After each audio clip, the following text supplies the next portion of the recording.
I am ready. So, good evening, everyone. Welcome to the Board of Selectmen's meeting. Yes, it is a Tuesday night and not a Thursday night. So we are conducting this meeting using the Zoom webinar technology. So just as a quick reminder that if you have any open session if you have any citizens comments, and that would be pertaining to anything that's not on the agenda this evening, there is a little button at the bottom of your screen, and it looks like a hand that's raised. If you click on that, that will let us know that you have a comment that you'd like to make, and we will allow you to speak. So before I open the meeting up for citizens' comments, I am going to take a roll call vote since this is a remote meeting. So Robin Hunter, present. Dave Haviland, present. Cam Hudson, present. And with that we've established our presence, I will now turn it over to citizens' comments.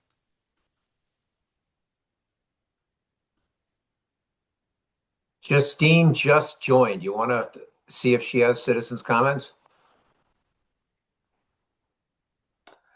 Again, if anybody has any citizens' comments, please raise your hand and we'll give you permission to speak.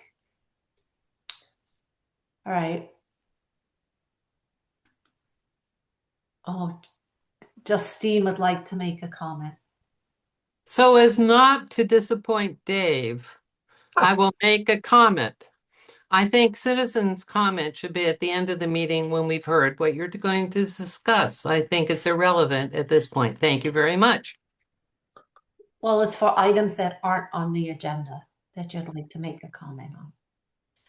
All right, so we will then move to the first item of business, which is basically, I believe, the final presentation on the Center Street / Springdale Ave Walpole intersection improvements.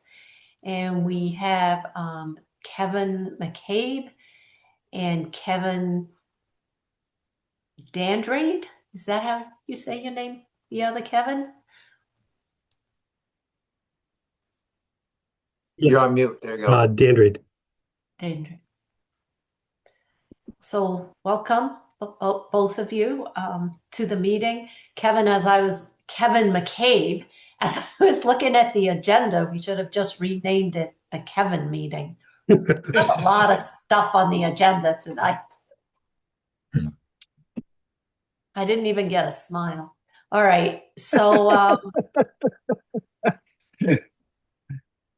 so I believe this evening we have had a number of meetings regarding the improvements to the Center Street, Springdale Ave, Walpole Street intersection improvement plan. I believe this evening, Kevin, you are going to present sort of the final plans for that, and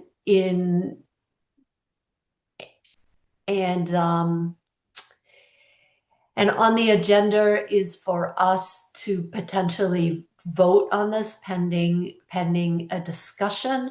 So I'm going to turn it over to you to make that final presentation, and then we'll go from there. And Robin, sorry to interrupt, if I may, also just for the board's benefit, but anyone watching, we did advertise this as a public information session as well on the project for public. So I think the way we framed it was at the end. Obviously, the board will have some discussion, and then if you would open it up to any questions or comments from the public who might be here. Right, and I noticed that Chief Vinci is in attendance. You know, maybe we want to bring him in because there may be some questions regarding, you know, traffic flow as a result of these changes. So I think it would be good to have Chief Vinci join us. Thanks, Joe. Hey, Chief. Hi, everybody. How you doing? Hey, Joe. Good. Well, And now I will truly turn it over to you. well, thank you, Madam Chair, members of the board. It's a pleasure to be back with you this evening. And as Michael mentioned, what I thought I would do, since it was a broader casting for trying to get the public involved this evening, to go through some of what you may have already heard in the first two sessions, just to make sure it's another introduction to this for those that are not as familiar, that may have seen some of the poster boards at town meeting, and then want to be brought up to speed on what we've talked about. So if you'll indulge me, I'll share my screen and go through some of the same PowerPoint, and then just a discussion with the board about some of the things that I've since clarified since our last meeting. Okay. And I think that's a really good approach. It will be a refresher for us and new information for others that joined. Excellent. And Okay. hopefully we can keep Chief Vinci awake. So Michael, if you can open it up for me to share. Oh, here we go. What's that?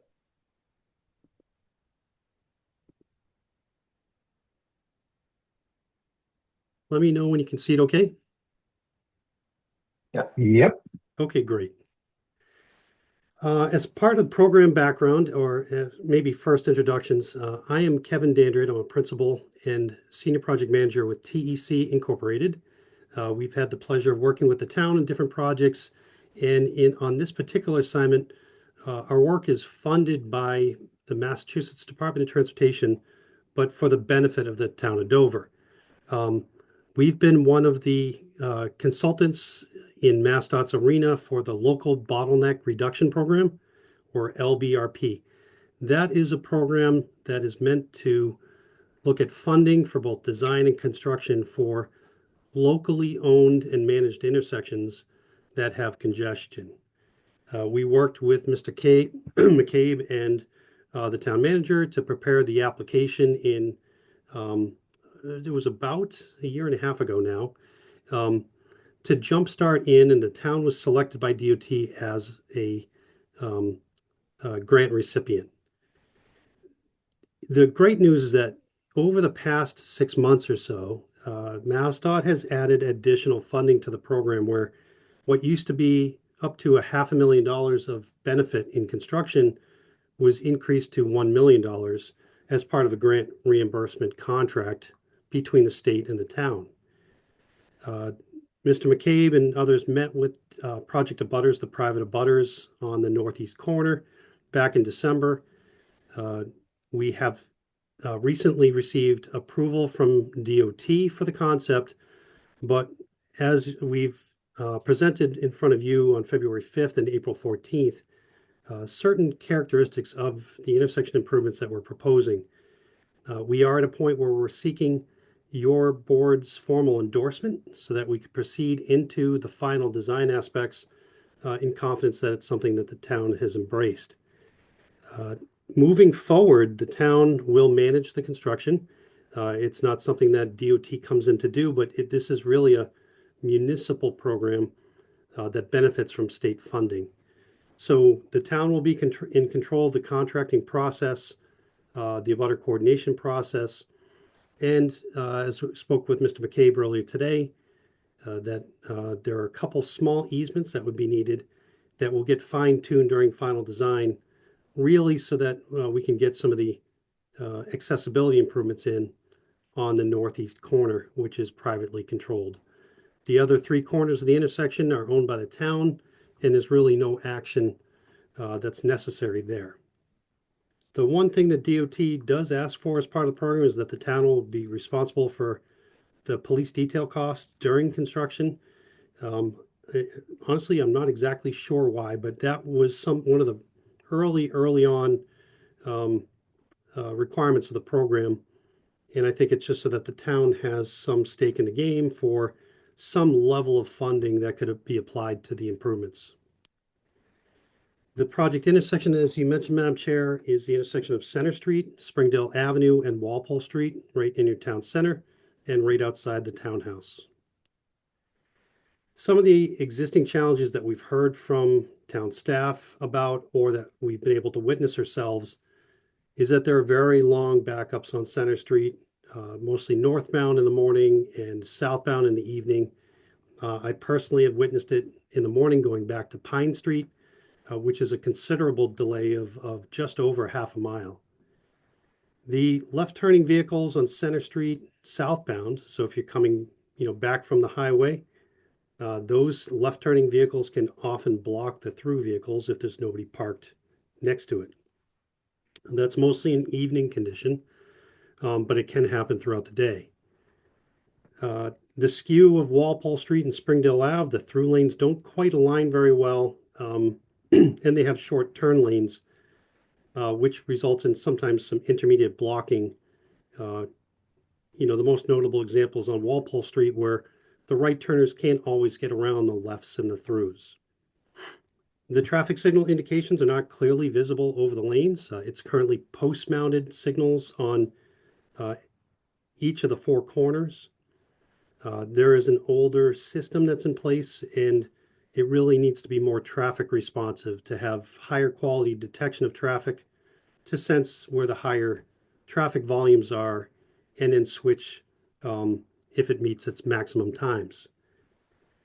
The other need is on a pedestrian facilities end. So as we touch the signals and we upgrade push buttons for pedestrians, we also have to make sure we upgrade the other facilities to meet Americans with Disability Act or the Architectural Access Board requirements through the state, to make sure that we have compliant pedestrian curb ramps or sidewalk facilities. And then we've also noticed that the uncontrolled crosswalk, the one that is not part of the signal that's on Springdale Avenue, is quite often blocked, and not very visible for the pedestrians that are in that space because of parked cars or the cars that are backing up from the intersection. Just a few photo examples of some of the challenges that are out there. You can see in the upper left the skew of the different lanes. In the upper right, the lack of the tactile warning devices for those that have visual impairments from an ADA and AAB perspective. The lower left shows that singular lane that goes southbound on Center Street with the adjacent parking. And then the lower right shows that small traffic island that's on the corner with the gas station, where that does not currently comply with ADA requirements. When we're talking about traffic, obviously we do a series of counts. In this case, we did a 12-hour count back in June of last year while schools were still in session.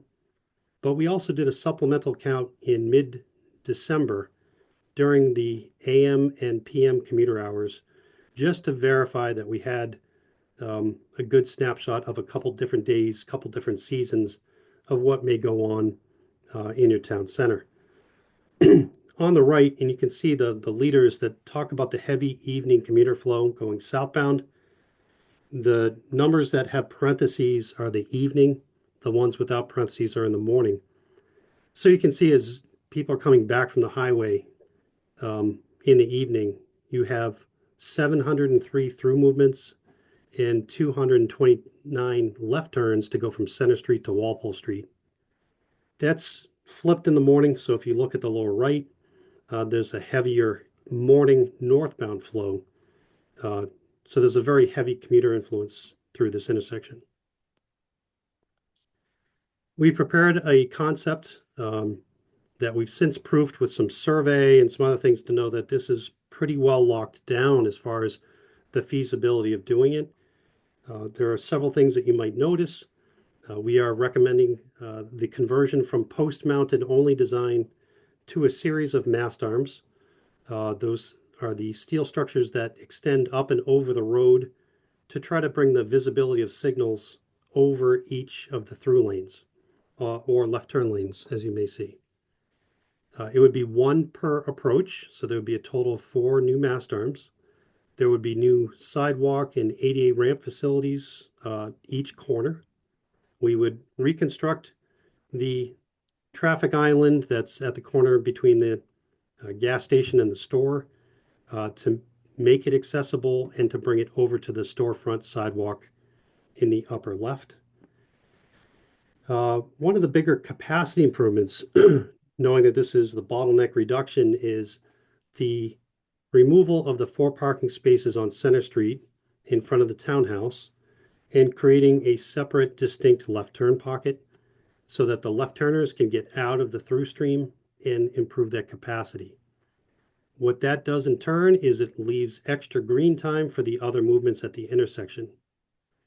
The other thing that we're doing is slightly extending the left turn lane on Springdale Avenue.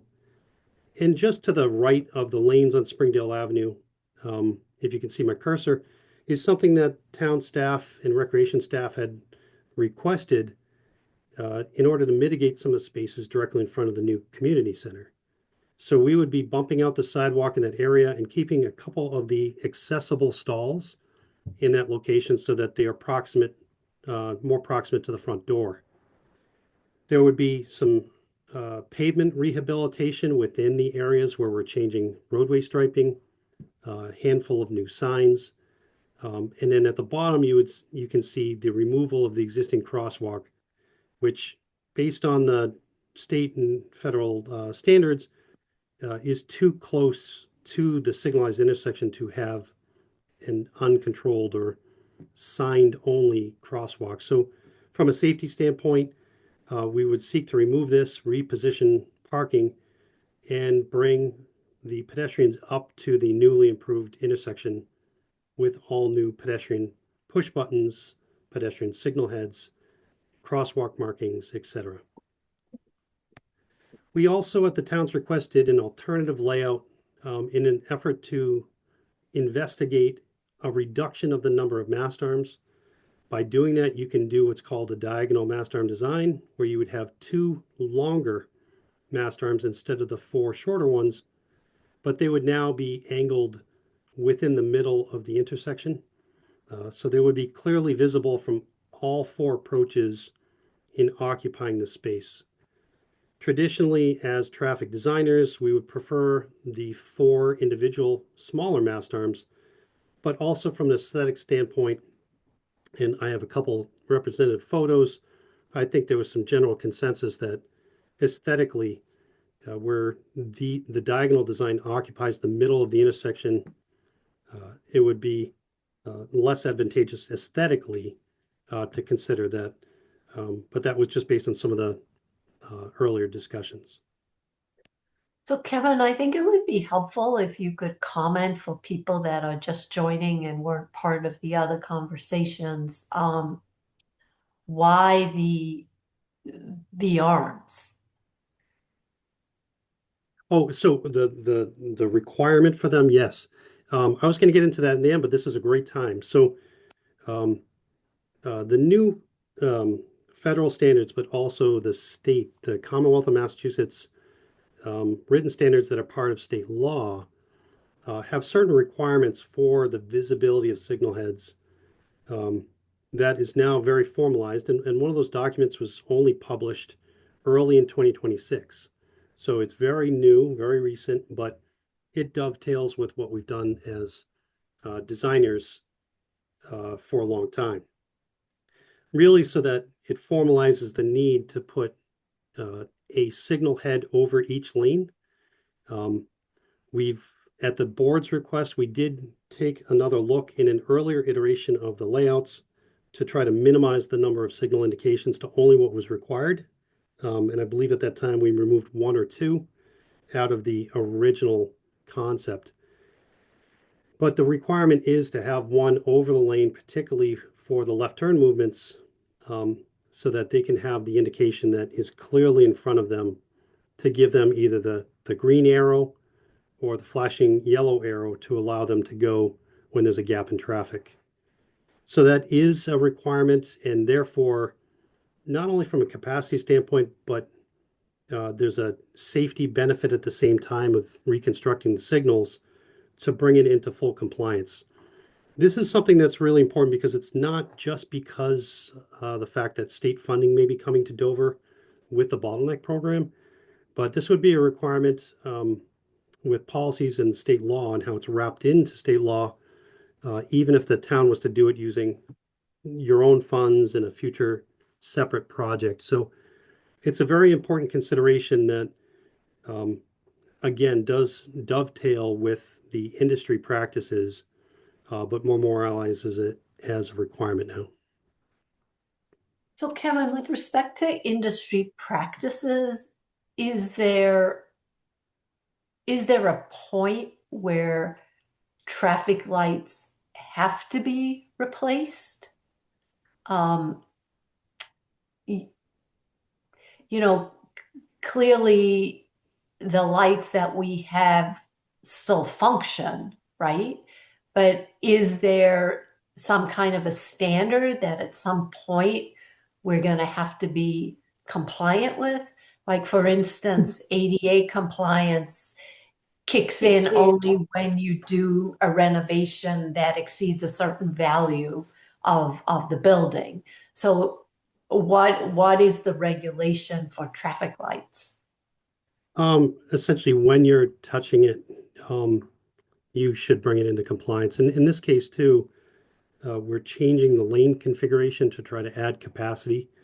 So that by itself precipitates the need to get, that approach and then all the other approaches into compliance. But, if you were to leave the signal as is and do nothing for a long time, um, uh, there's nothing that tells you that you have a certain window within which you have to be compliant. Okay. But essentially, when touching it, you need to bring it up to compliance. So stupid question. Do traffic lights ever just stop working? Oh, they sure do.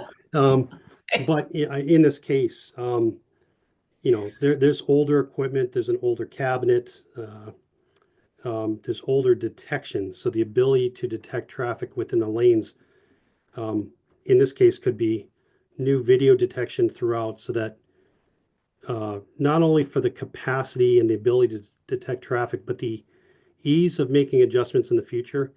We're not talking about the wire loops that are in the pavement anymore, that if you had a utility improvement project here, it would rip right through them, and then you'd have to worry about redoing those loops in the pavement.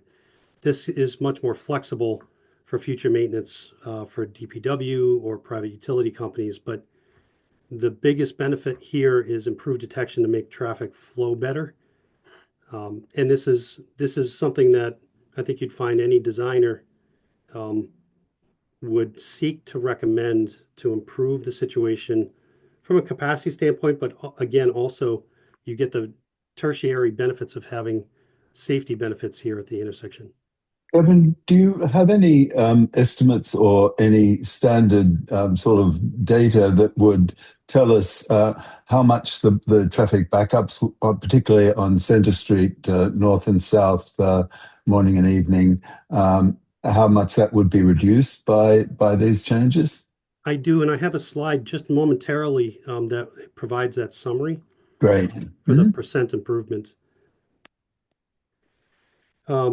I narrated these as we went through the plan, but there's a couple things that would also be beneficial in providing communications to the fire station adjacent to the intersection to activate the Walpole Street green when there is a call.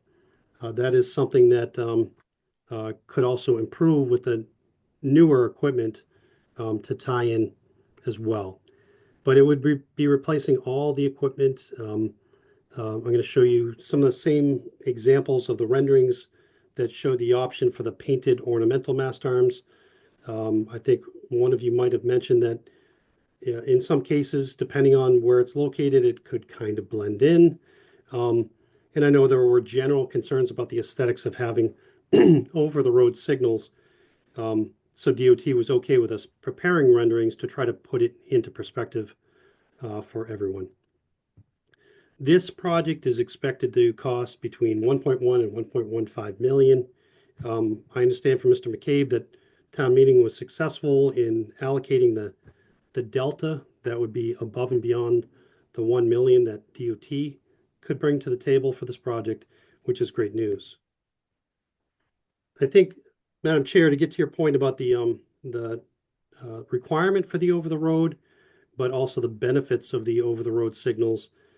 This is an example that I had shown you in prior meetings from Lexington with green ornamental curved mast arms that come out and over the road. You can clearly see on the through lane approach where we're standing that there are two indications that are above. The requirement is that there be at least one centered over the lane. And in the case of the design that we've conceptualized for you, one is centered over the lane, the other one is lower on the pole to, again, try to reduce the aesthetic impacts of the signal heads, or some call them cans, over the road. But this is just one example that's not too far away. And I had shown you, I believe, another one from Petty Square in Newton with similar type of curved ornamental mast arms, but in black. With that in mind, our landscape architect did several different renderings of a few of the different approaches. This one shows the ornamental curved black mast arms with one over the lane, one on the pole, that's been superimposed onto an existing photo of Center Street looking south. This one was prepared with straight mast arms, but I think based on the discussion with the board that there was a general preference for curved and ornamental over this version, but this at least gives you a general sense of how they would look on the approach. Springdale Avenue is particularly concerning today because the signal head that exists today is kind of hidden behind the other poles and trees on the corner of the fire station property. So by having the mast on that brings them out and over the lanes is a significant improvement there. This is just an example, but this is one of those video detection cameras. It's not recording all the time, but it's just there to sense the change in pixels and of approaching cars. That's fed back to the brains of the intersection to control the timings and determine if nobody's there, okay, we can service somebody else. And then the last rendering that we had prepared is looking down Walpole Street towards the townhouse. This is that mast arm in the foreground on the fire station corner, newly improved sidewalks here. And then this would be, swapped out with an ornamental curved mast arm if that's the town's preference. So now that direction on Walpole Street, it's still the same capacity as it is today. You can maybe get 2 cars in the right-hand lane. That's correct. Yep. Yeah. Well, So the problem, if I may, is the left-hand lane and the straight lane. Because right now I got stuck going to the townhouse this week with one pickup truck wishing to make a left-hand turn, and the entire intersection is blocked. And since your plan doesn't widen Walpole Street an inch, that's not going to change. And we can have the most modern technology in the world, but if there's a car wishing to take a left turn or go straight, Walpole Street is not solved. And what really bothers me, the same thing with Center Street going north, we're not widening 1 inch. And so therefore, this whole project, we're going to spend $1.25 million of taxpayer money, but we're only fixing half of it. And that to me is a travesty that needs to be corrected. We've got to make Walpole Street back so that at least 3, maybe 4 cars can be going left and or straight. So then the right lane can go through. Otherwise, this is an incredible waste of money. And what I'm worried about is, one, regardless of the polls, and I appreciate your renderings, we are going to change the center of Dover forever, irrevocably. And I can get my hands around changing the center of town irrevocably if we are indeed fixing at least 3 of the 4 directions. But 50% in every metric in the world is a fail. And we can't even Dave, get to 3/4. we have to also wait until we see the flow statistics to tell whether it's a 50% failure. Cam, I can tell you right now, I don't need a flow meter to tell me that unless we widen Walpole Street at the opening based on 1 pickup truck, you can't get through. I agree with you entirely on that, but that's only one way. I beg to differ on the Centre Street solution. I think if you've just got better traffic light flows and you're biasing the traffic to get it through, I think there is a big improvement there, despite the fact it's no wider. But I think you're right on the Walpole Street. Southbound on Center, absolutely. Northbound, we're just going to rely on the new signaling and hope that helps. Which will be an Frankly, improvement, I believe, but that's why I was asking for estimated numbers. And I think until we've seen that, we're just well, why don't we go to debating that numbers right in the now? air. Because Right, and I think the biggest backlog on Center Street, at least in the morning, is just going straight, crossing over. I mean, Exactly. that's where you get a tremendous amount of backlog. I know on Walpole Street, um, at times, well, for me, I've gotten stuck when I wanted to make a right-hand turn Hmm. and, the traffic was backed up. So I Hmm. sat there. I've been backed up all the way to Normandy Road. Yeah, I mean, it depends on the traffic coming through Dover. Hmm. But even there, Or Dover presumably, commuters just wanting to take a right. But that's the whole point. If the lane is clogged, Yeah, no but one can get through. but adding two even more cars, I don't know, what the benefit's gonna be. I It's mean, it's actually a lot because you don't need a lot of cars to go left, and in the morning, not a whole lot of cars do go left. But when right, but one if you're wants to go backed up, left, yeah, but if if you're one, backed up at Normandy, you're still gonna get stuck in traffic. I there mean, may be some, and the Robin, other but other again, if part cars were again to allowed consider the is green the light to lighting. go right, If the lighting is based on volume of traffic, then hopefully that will reduce the amount of backup that we obviously get, and it's quite clear that the Walpole Street intersection is not going to improve of itself any traffic flows, but the lights may well do so. So yeah, if I you mean, really do have big backup up on Walpole Street, I'm presuming that would mean lead to longer green lights for traffic to get through. which Um, slows everyone else down.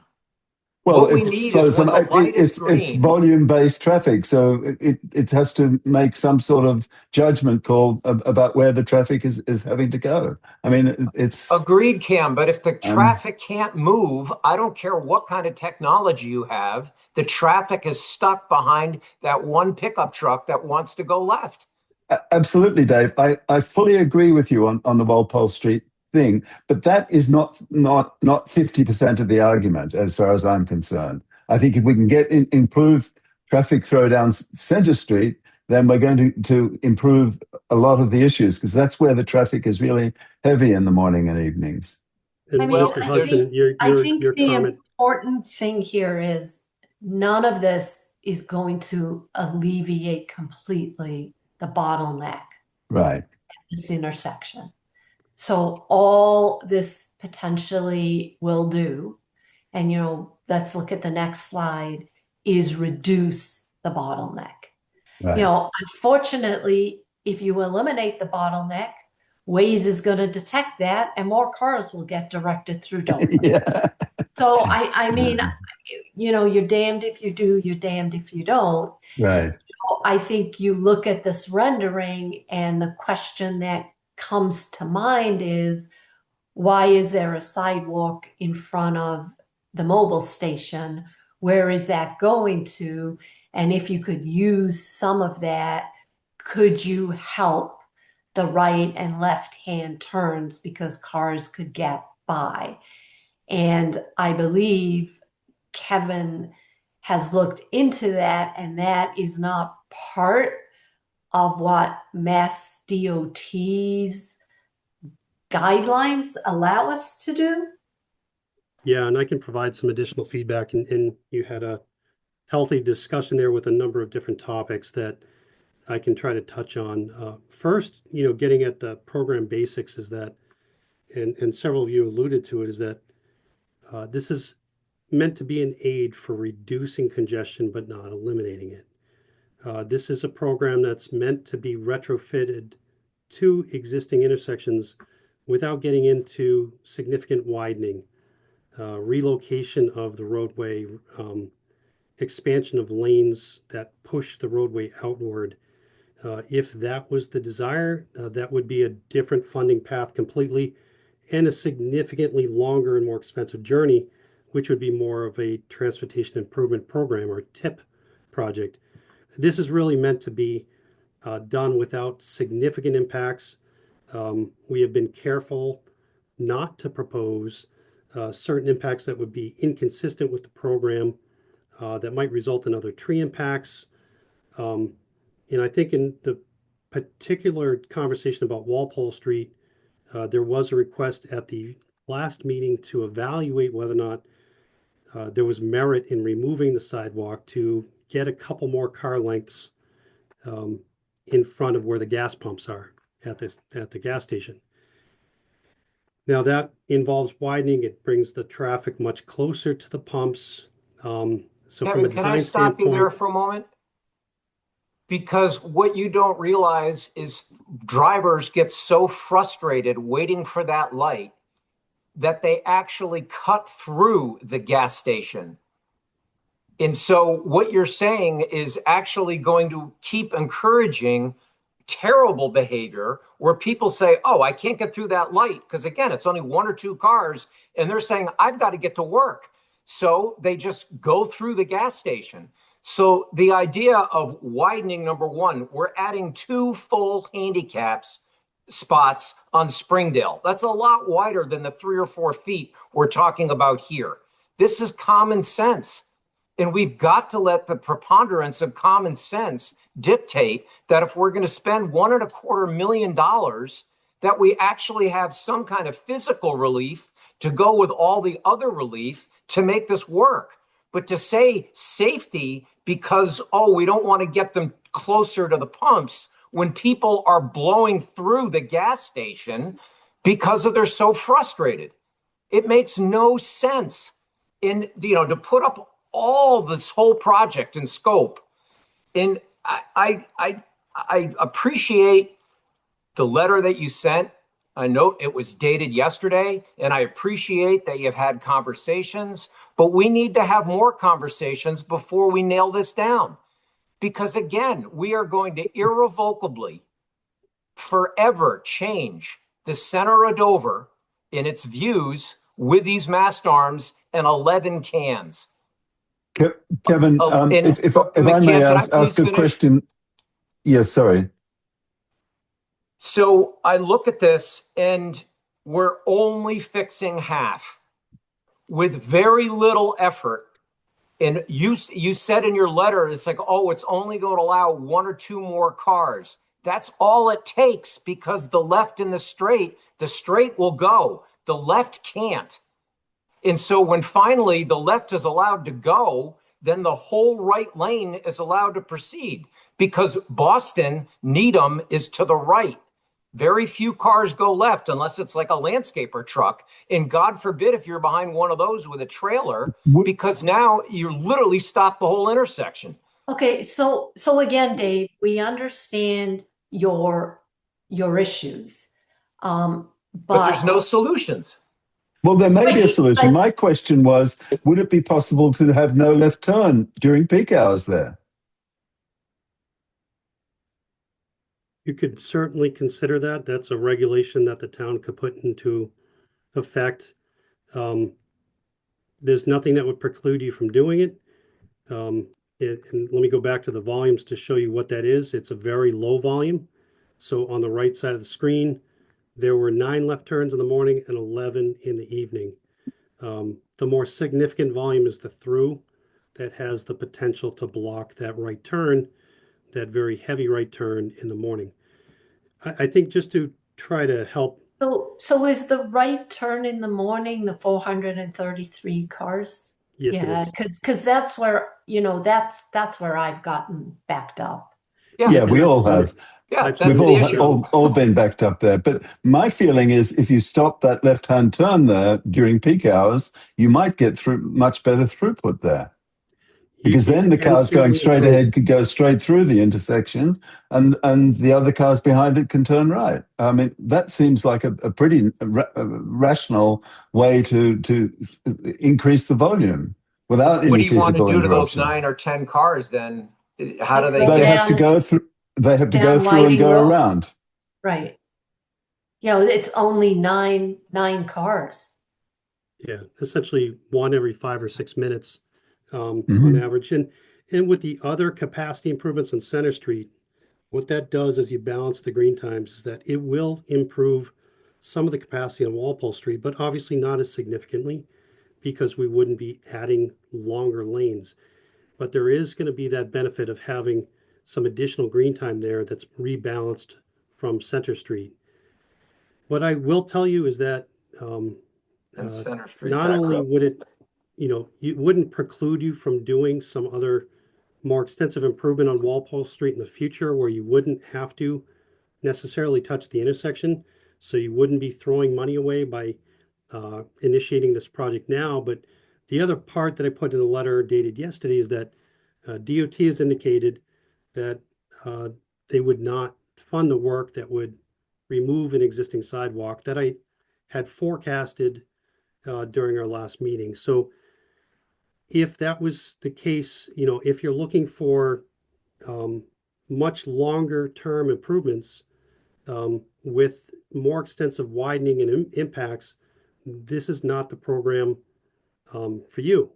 But what I will tell you is that it will add measurable capacity as we try to look at, and I'll go to that slide right now, that we looked at sensitivity analysis that we observed in the field for the user-based characteristics in Dover, and that the improvements are expected to be a 27% reduction in delays on Center Street.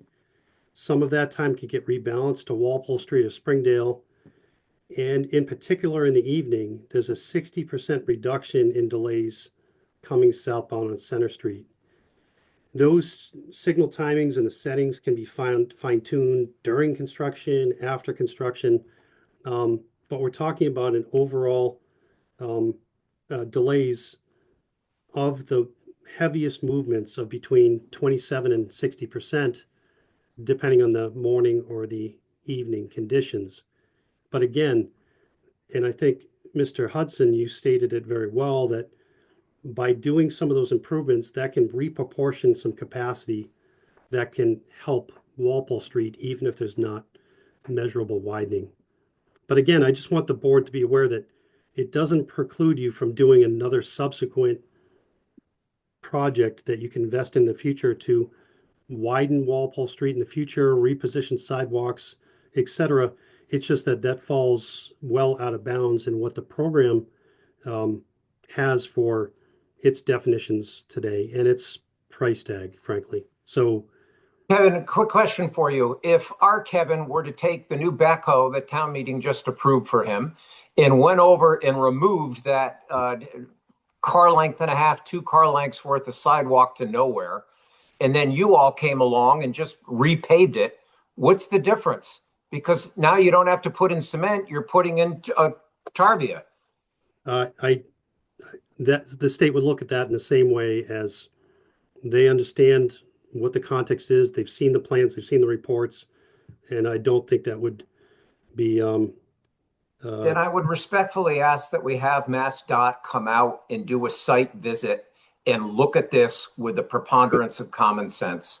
But Because Dave, the I common sense understand that. solution, as far as I'm concerned, is to proceed with this and then do the widening as needed. If we decide that it's appropriate, then we're not going to throw away $1 million of improvements. We're going to be able to put those in place and then fix the problem that you're identifying. I think that's the Right. rational way of doing it, rather than doing nothing and potentially losing these funds. Right. So Cam, I did reach out to Josh Tarski, and I Mhm. asked him if potentially he might be able just to help us get a representative from Mass DOT over just to look at it and see if potentially they would give us a waiver. Mhm. And so my not that I don't trust the work that and that's a bad word. Not that I'm not absolutely confident that the answer Kevin got is the answer he got, but I'm just wondering if somebody came out here and saw that this was a sidewalk that goes nowhere. I'm not even sure why we have it. And maybe if it's for safety, for separation, for the pumps, maybe we could just make it thinner and just give people a little bit of extra room, that perhaps we could prevail. And, he did get back to me and he is going to make the introduction. And maybe we can impress upon passionately upon the DOT to give us some kind of a waiver and allow us to do this. And it may be that they can't, and we're in the position we're in today. And thanks to Kevin, Kevin, you've listened to all our concerns. You've gone back. You're trying to work within a framework. And I do appreciate everything you've done. But this is sort of a last-ditched effort to see if maybe we can prevail, as Dave Haviland says, some common sense upon them. Yeah, and So what I I can would tell you is that suggest that we see if they will even come out for a visit, if they will listen to us, and if not, I think then we need to vote upon the information that we have today. From I am not a traffic expert. I need to rely on the experts that we have here. Maybe Chief Vinci can weigh in. I do think it's gonna help the bottlenecks. I know for certain that it's not going to eliminate the bottleneck. I also want to make sure that the town understands that this is being funded. It is taxpayer money, but it's being funded by state and federal money.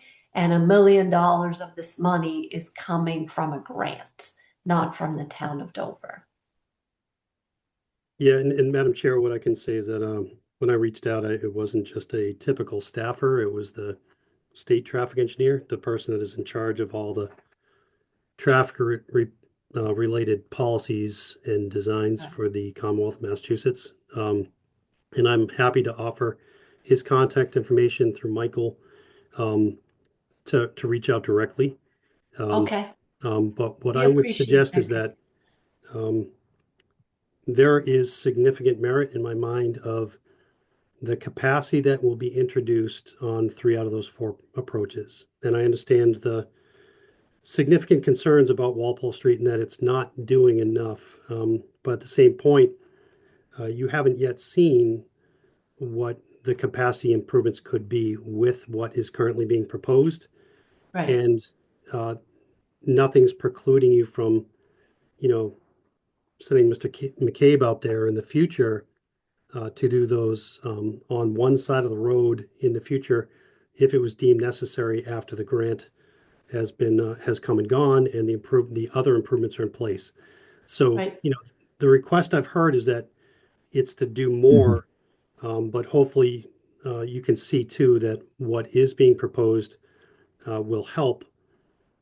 And it sounds like you just want more help for Walpole Street that may potentially fall outside the context of the program. But again, it doesn't Right. keep you from considering a future successive project if you desire to do that.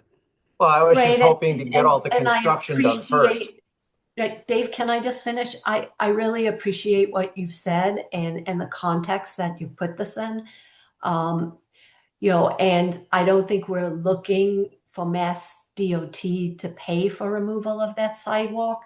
I think what we want to understand is if we sent Mr. McCabe out there and we made some changes, if we would then still qualify, for this grant. So again, we would just, if somebody would be willing to come out here and take a look at it, it would be great. I do appreciate that you did speak to the right people. I greatly appreciate your offer to have us contact them directly. I can't tell you how much I appreciate all this back and forth and what you have been able to do with the design. I guess our fear is that we're going to make all these changes and traffic won't be improved at all. But it Or sounds enough to justify. well, if you're sitting in that backup on Center Street coming into Dover, any reduction in that circle, in that backup helps. And Without a it doubt. starts at Needham. Center So Street, especially southbound, that's going to be a massive improvement. Springdale really doesn't need an improvement, but you're making it safer and the lanes are aligning. I get that.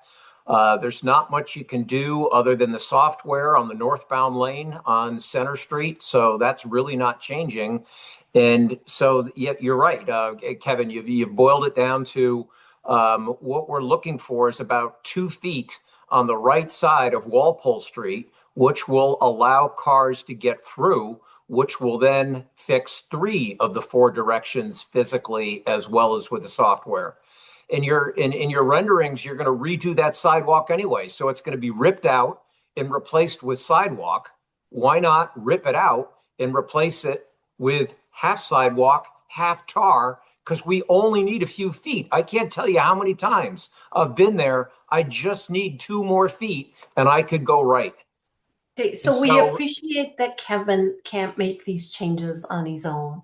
yep. So let's see if we can in the next 2 weeks get any traction. Um, Chief Fincy, I know in the past, like we've set up cones when we're thinking about changing intersections.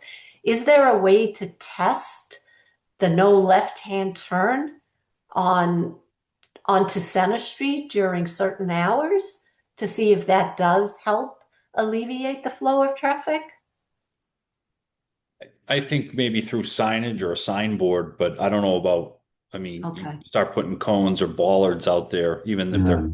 the flexible right. bollards, those will not last long. I can promise you that.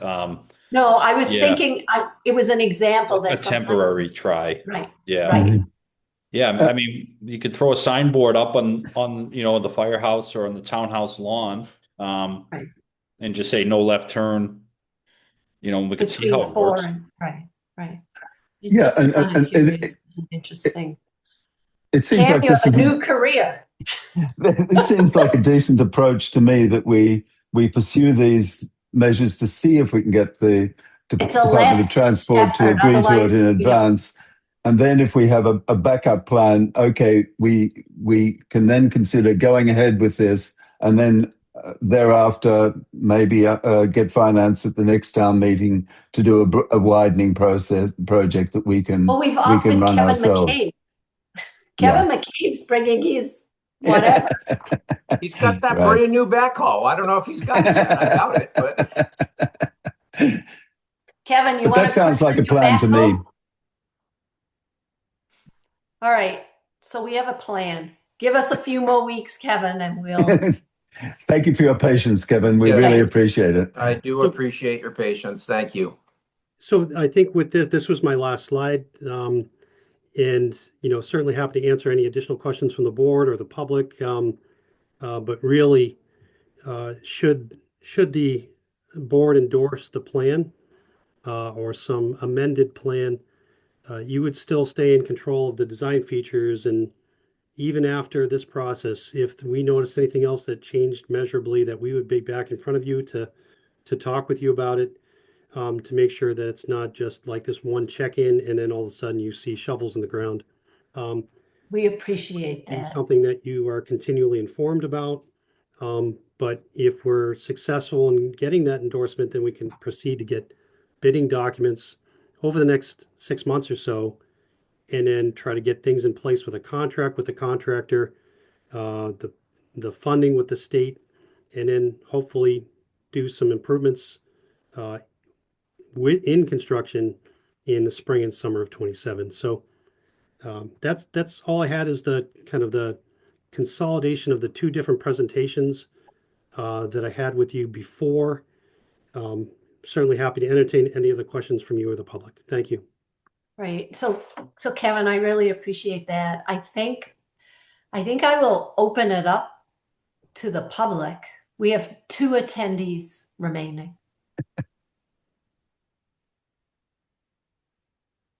If you have any questions or comments, let us know. I have a question while we're getting Okay. the public engaged. Kevin, I'm assuming that if we have those overhead lights, we could have a sign that made it that banned a left-hand turn at certain hours. Yes, absolutely. And that's something that is very easy to incorporate into the design.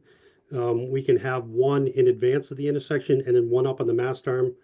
And we can even convert one of the signal heads, instead of being a green ball, to being a green vertical arrow, so that Mhm. it's Mhm. a further indication that they're only supposed to be going through in that lane.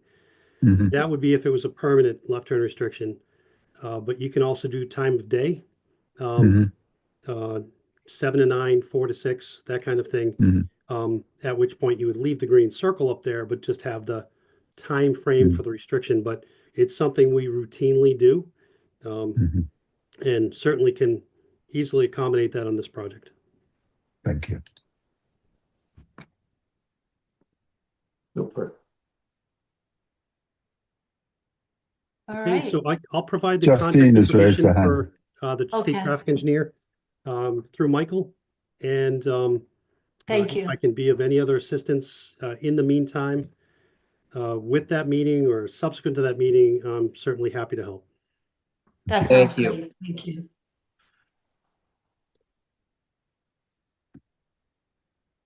Justine has her question. I just want to compliment you guys. I thought it was a robust discussion, as they say. And I'm probably leaning very much towards David's points. However, I think Robin has an excellent idea about the waiver. Certainly, from my point of view, even though I don't commute from Walpole Street, it's been a nightmare for those of friends of mine who do have to go down there.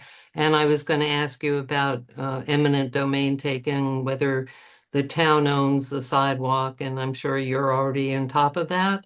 And it seems like a lot of money for very little benefit at the moment for me. And as you know, I live on Haven, and where a real grant would be useful is some sort of roundabout Haven Center, Dedham. That's where the real problem is. And all I can tell you is all the signs in the world do not register with many people in cars as you're coming off of Dedham Street, and there's a sign saying no left turn onto Center Street to go into the center of town. And yet during the hours that it says no left turn, there's a lot of people that do that. And all I can say is I'm a little skeptical about whether even lights will prevent people from trying to turn left on Walpole Street in this case to go, along center during rush hour. Anyway, but it was a very good discussion.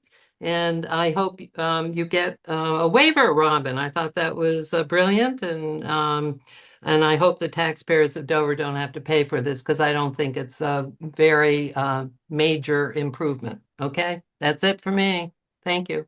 Right. I just want to remind you that $1 million is coming from the Commonwealth. I know, I understand, but I'm just saying it's awful out of our tax money that we send to the state, especially if the state income tax goes from 5% down to 4%. I think there'll be a fewer of these grants in the future.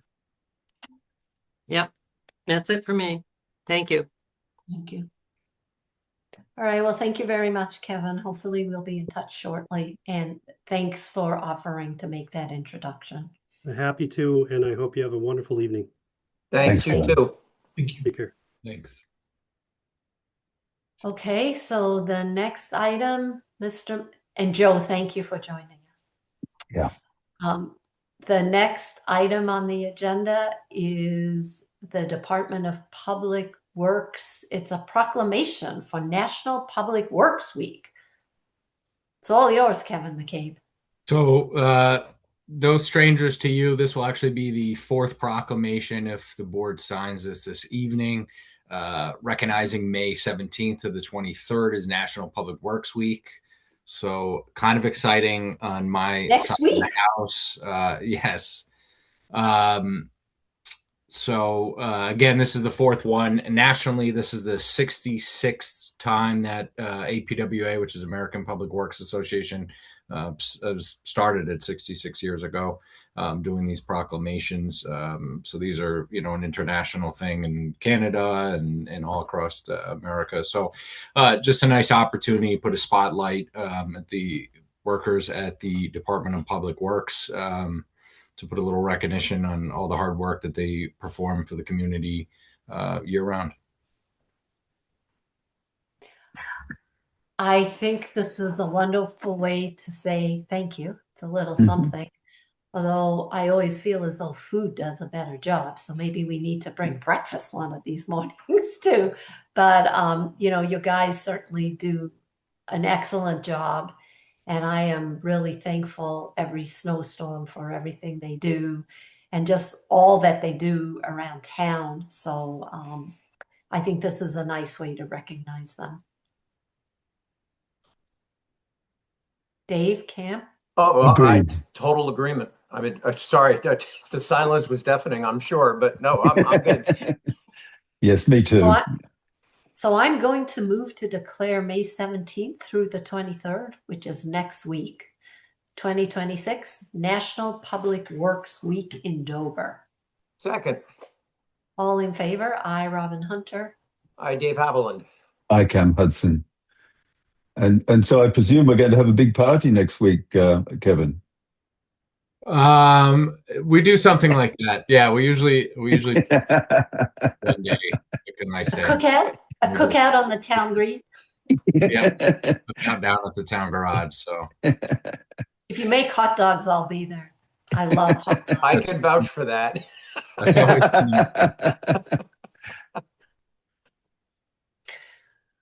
All right. Well, thank you to everyone. And then I see I told you this should be the Kevin McCabe hour. So the next item is Kevin once again, and it is response to an invitation to bid for the townwide road preservation. And I guess we only got one company submitting a bid package. Yeah, so multiple people held this, similar to the last contract we had signed, bonded wearing course.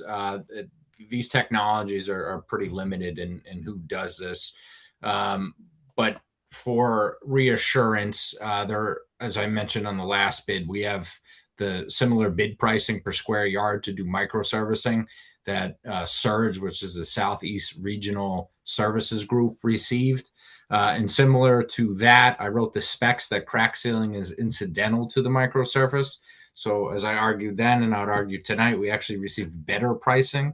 And the reason we can't be part of that, if that was a subsequent question you were thinking to ask, is basically our DOT district. So although the closest abutter is Medfield's District 3 and we're District 6 DOT. So where that gets kind of convoluted is the trucking prices, because we pay a higher rate because we are out of basically the Boston Depot for prevailing wages. So not to boogie you guys up with details, but so anyways, looking for the board's approval tonight. This is a 3-year renewable bid. We've had the same vendor for the last 3 years. We are doing microsurface with the board's approval this evening, this summer, which would take place on Donley Drive, Partridge Hill, and Morningside. And how does the pricing compare to the prior contract? Gosh, I don't know, have that off the top of my head. But I think we are paying I could follow up, but I'm pretty sure it was mid to high sixes. For the 3 years. But yeah, but that would have been a bid that was locked in 3 years ago because we've subsequently renewed options 2 and 3. Did that answer your question, Robin, or? Yeah, I was expecting, with the price of oil going up, because Well, that's what this, I was going to follow up with and So ask Kevin. I can answer that question too. So if you look down in the agreement pretty early in it, MassDOT does a fuel and oil adjustment. So basically, that's when the services were rendered in Dover, and then there's basically an algorithm that the state puts out based on the port. So there's a fuel adjustment cost that adheres to any of that. So it's usually never substantial. I mean, on bigger projects we've done, it's we're talking thousands of dollars, not tens of thousands of dollars, but that the delta for basically, for lack of a better term, a shot in the dark of what it's going to look like year 2 and 3 for the bidder. right. At least that's covered. I mean, the price could come down. Right. Well, what I just want to make sure we have enough money, because with crude oil more than doubling, given the kerfluffle in the Middle East, if you're comfortable that the escalation clause is not going to really prohibit work from getting done, then fine. But it's just something worth asking because oil prices have doubled. Yeah, no, I'm not fearful that this will jeopardize we won't have funding, but it was a good question, absolutely. Okay, good. So Kevin, do you know what the surcharge is going to be before the work starts so that you can adjust, or is it just after the fact? I mean, we can look and see what it is, the active one with DOT that they have posted. Okay.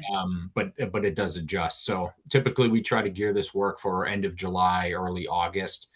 So when things kind of slow down a little bit in Dover, especially because we're doing neighborhoods. So busier roads, we've done Main, Springdale Ave, Pleasant Street in years past. We've done those at night. And then, we've done Draper Road, Colonial, in that neighborhood, and we did that during the day. So we try to kind of do this, try to package this all up for July and August. Okay.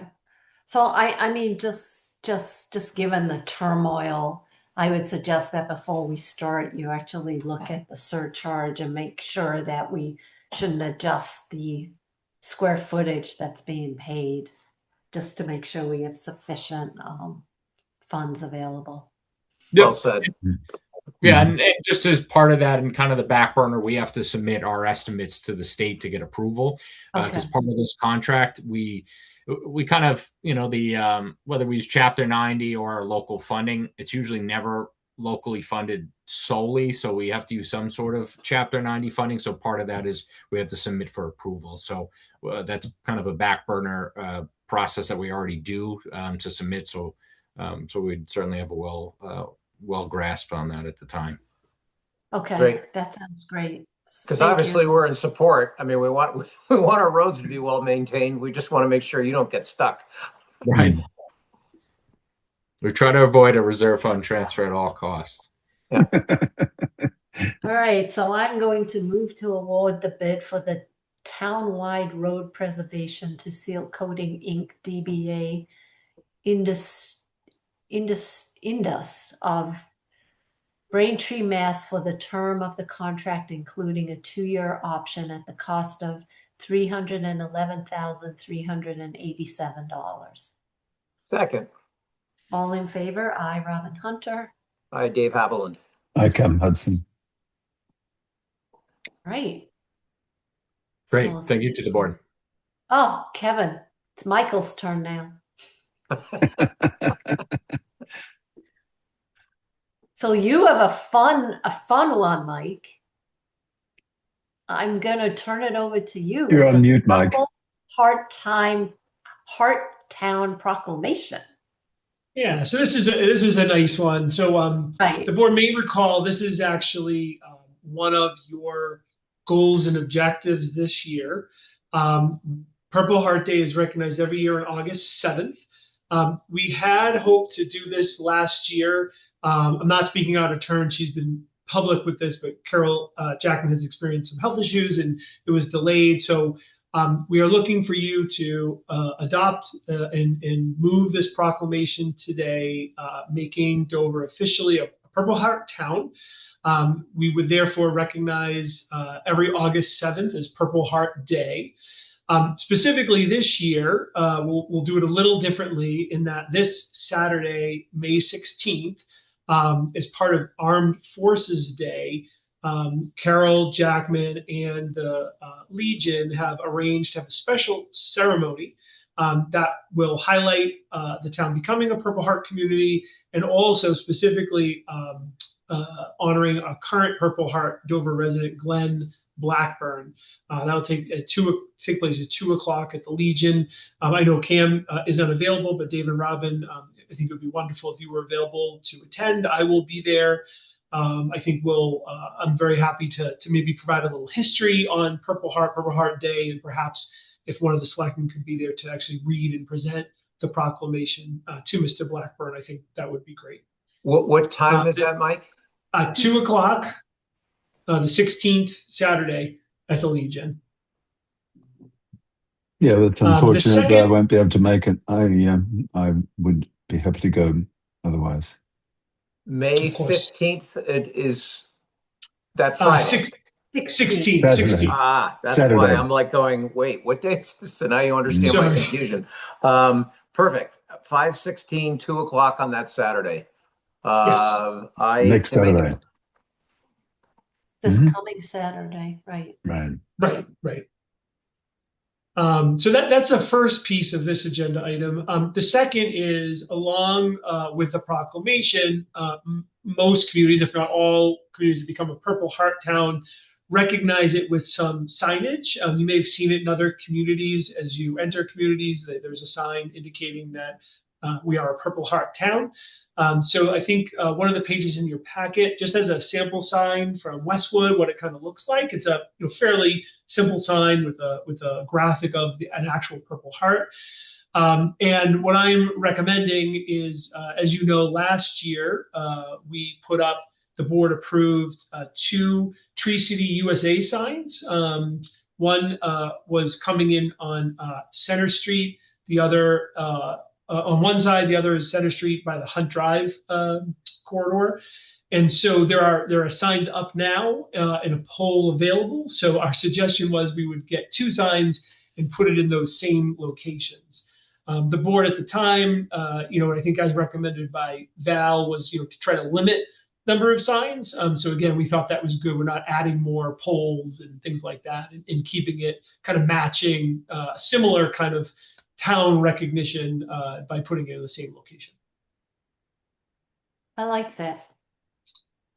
Well, it certainly makes sense. And, not only we recognize veterans and Veterans Day and Memorial Day, this is halfway in between and probably long overdue, because these are people who have been wounded in battle. And I'm delighted we're doing it. Me too. Yeah, I agree. So I am going to can I do these?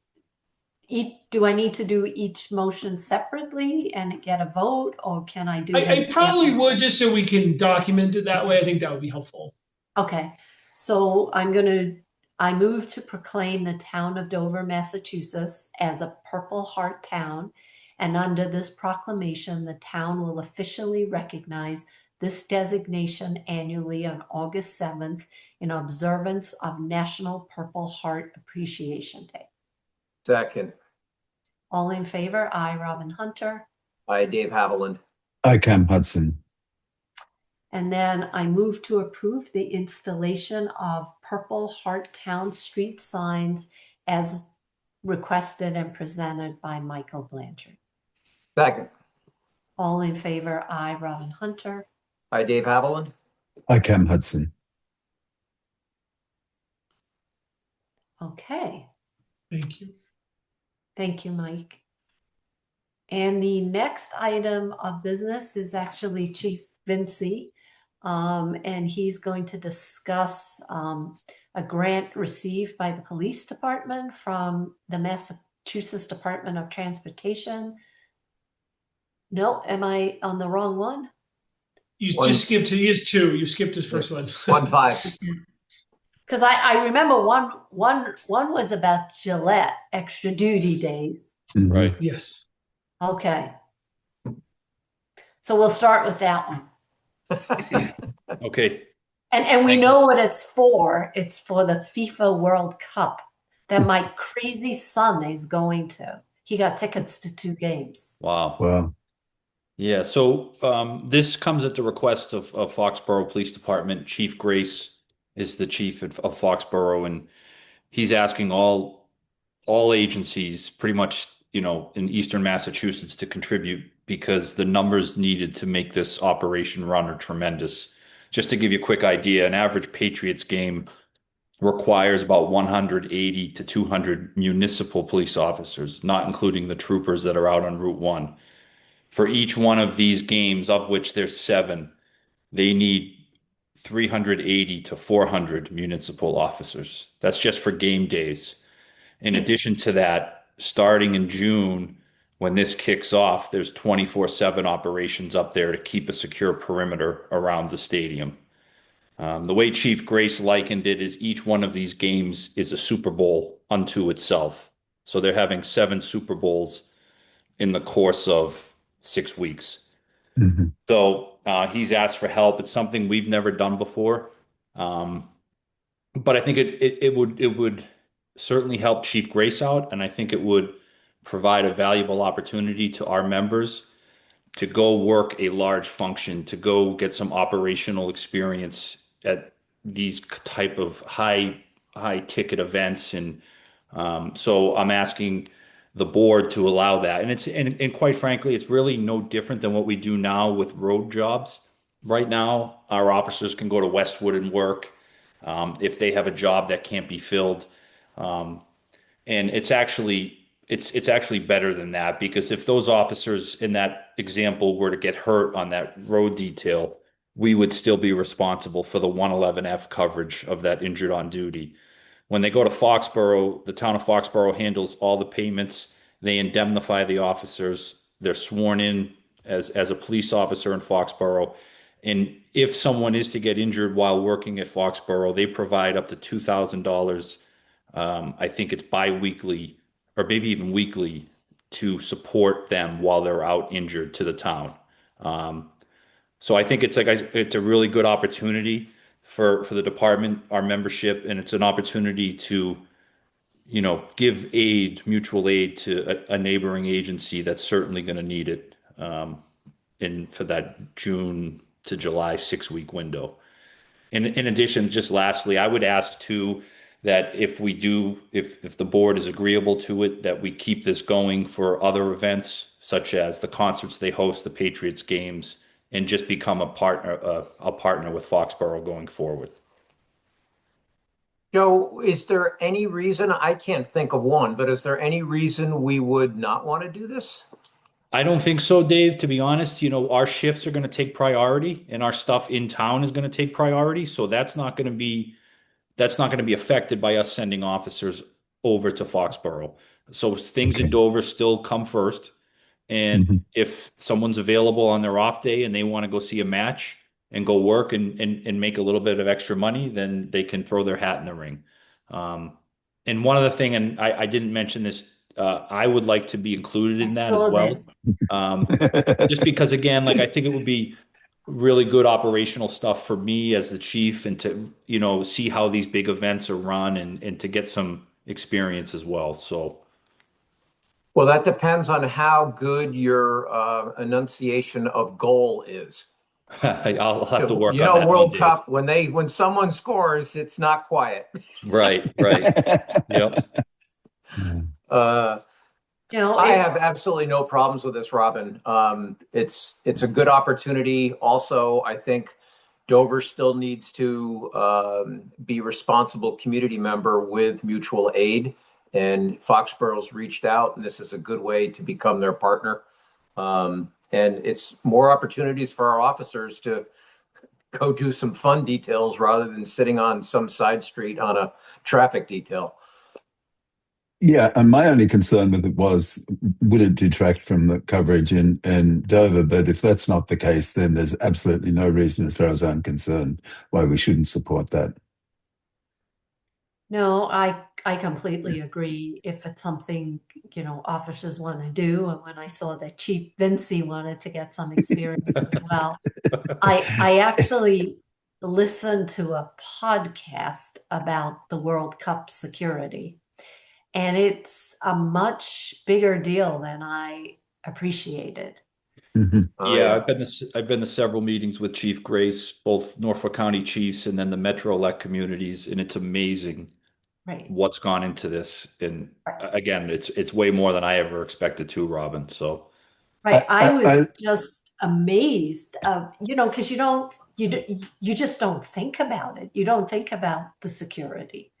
right, You don't think about what's needed. You don't, Foxborough, it's bigger than Dover, but it's not a huge city. right, Mhm. exactly. Yeah. I was really impressed at the Foxborough Council playing poker to make sure they got the funds to cover the costs. I think that was a really, really good thing that they did. I was going to actually write a letter of support if it kept going. I was like, guys, don't give in. You'll never get the 10 million back. So Yeah. So I'm going to move to approve Police Chief Vinci's request to send over police officers to work extra duty details at the FIFA World Cup events at Gillette Stadium in June, and to support the Dover Police Department's participation at other events at Gillette in the future.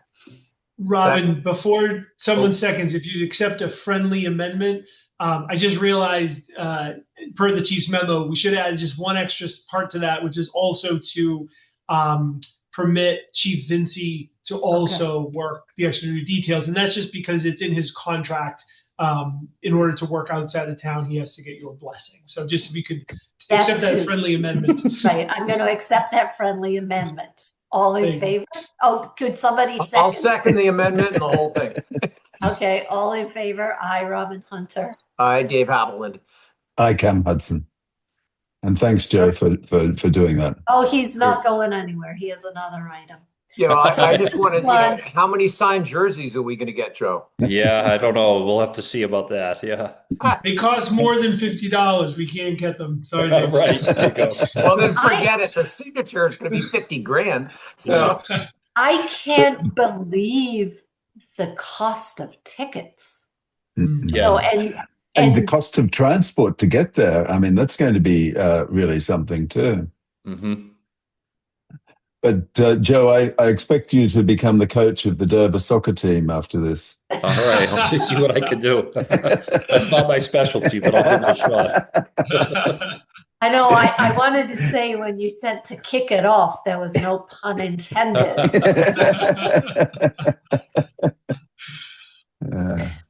All right. So the next thing is to discuss a 2,125 grant received by dollars, that would be, received by the police department from the Mass Department of Transportation to install permanent feedback speed sign at Center Street.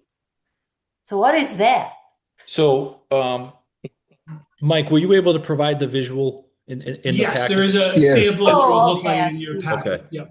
Yeah, so what this is this is a speed sign that would be permanently affixed to a post on Center Street, and that it would have solar panels as well to power it all the time.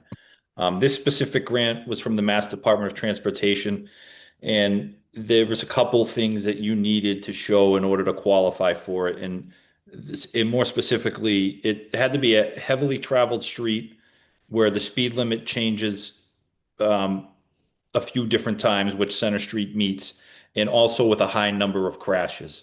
So Center Street, as I'm sure most of you know, Center at Haven. All of that. Yeah, is pretty much our number one hotspot for traffic crashes. Now, granted, this isn't Center at Haven. This is towards Medfield, but that area drops. It goes from 40 to 35. And so we thought that that was a good spot. There's a wide open space in between the lots there where we thought it would go. Uh, Kevin McCabe has agreed to provide the post and do the install for us. Originally, we had asked Eversource if we could put it on their pole, and that was a no-go. So we quickly changed speeds and asked Kevin, and Kevin said he'd be willing if it's approved by the board. And again, so what it would be like the photograph you have with a digital feedback sign with an actual speed limit sign above it, just to give a visual for the people and just a quick heads up that they may be moving a little too quickly. And Yeah, do data collection as well with Yes, that? yep, I'm sorry, I So you forgot to can mention get, that, Cam. Yep, we yeah, would have access in the back end of that sign to get traffic counts, speeds, all that information and data. great. Hmm.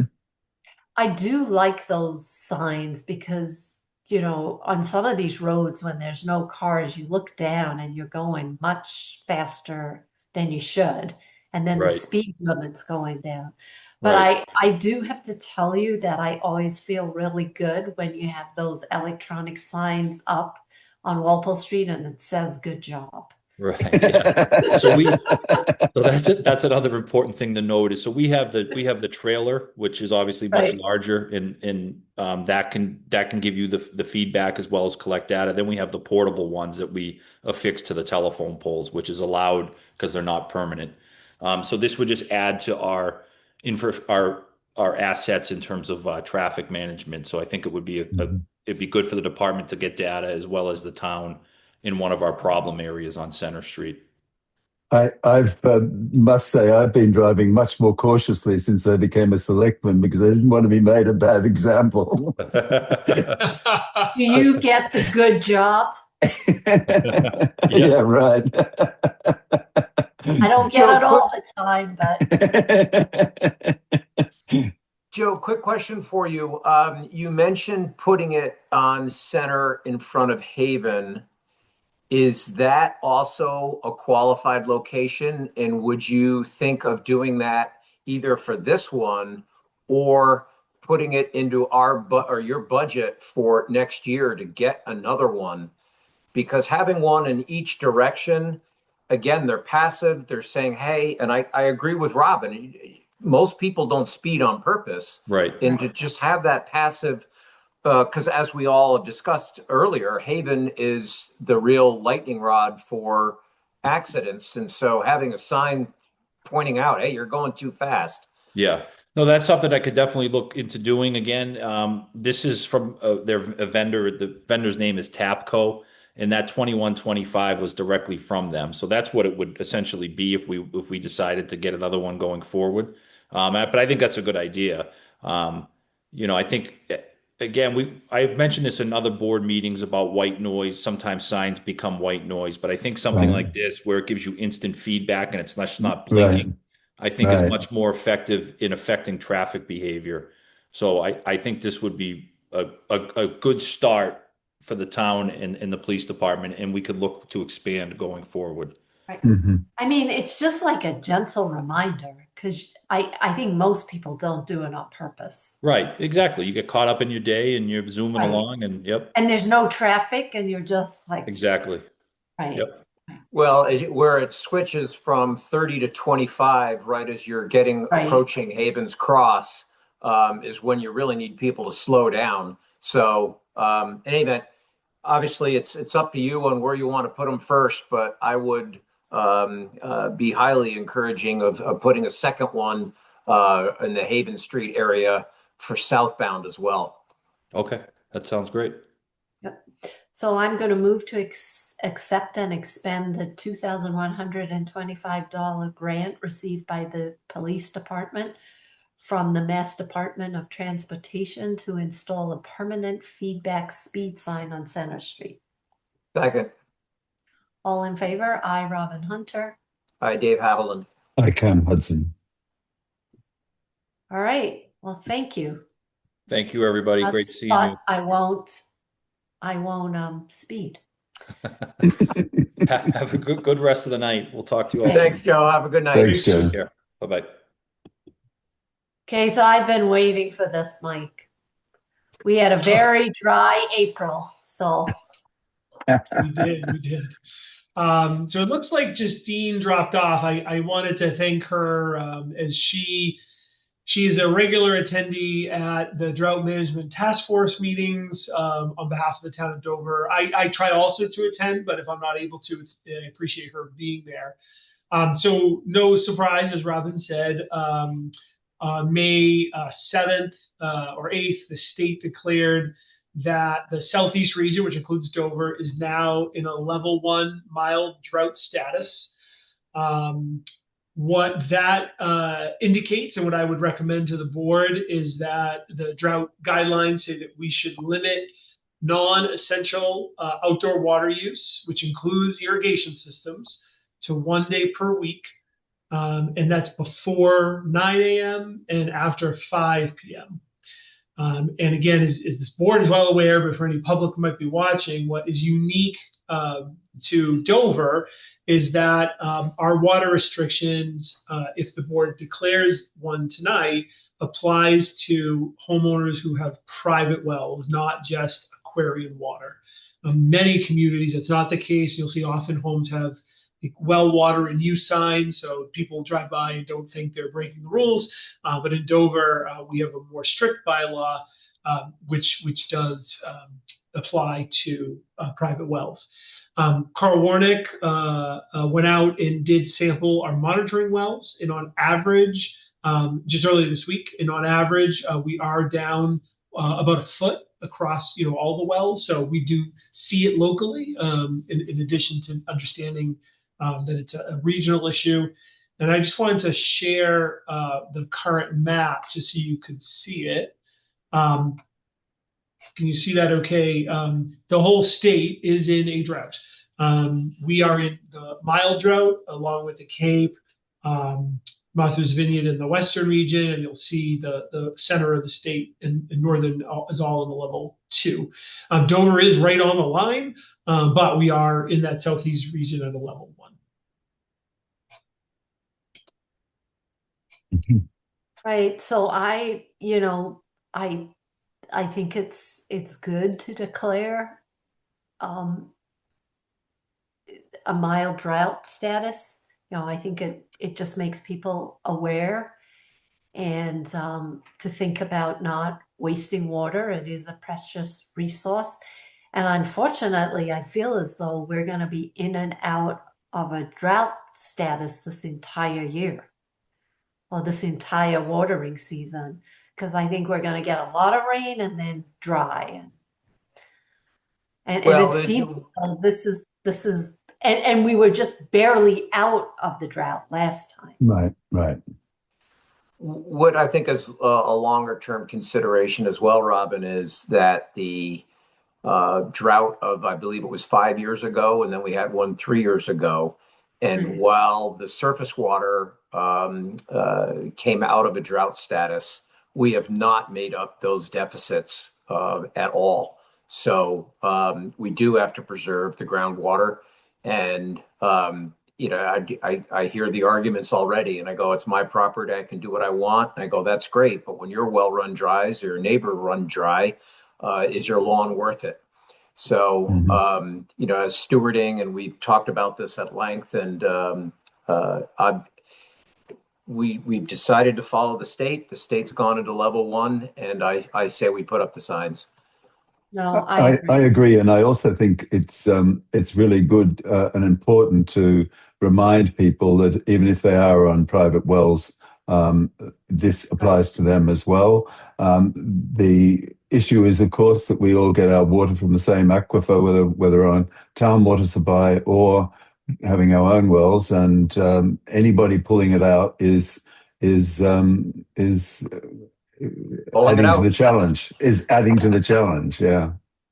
Right. And I think it's good to remind citizens that this really is an honor system. And many people just set their sprinklers at the beginning of the season and don't think about it. So if your neighbor is watering every day, just remind them that there is a bylaw in the town of Dover, and we are in a drought status right now. Because again, I think many people that if you just mention that to them, they stop watering their lawn. They're just Mhm. unaware. You know, Yeah. and there's some people that just don't care and are gonna do Right. it. Right. But, you know, I know Aquarian said that they saw a dramatic reduction in outdoor watering, you know, from them making consumers aware. So I have to believe that the rest of Dover has the same awareness, and their behavior will mirror that of the Aquarian customers.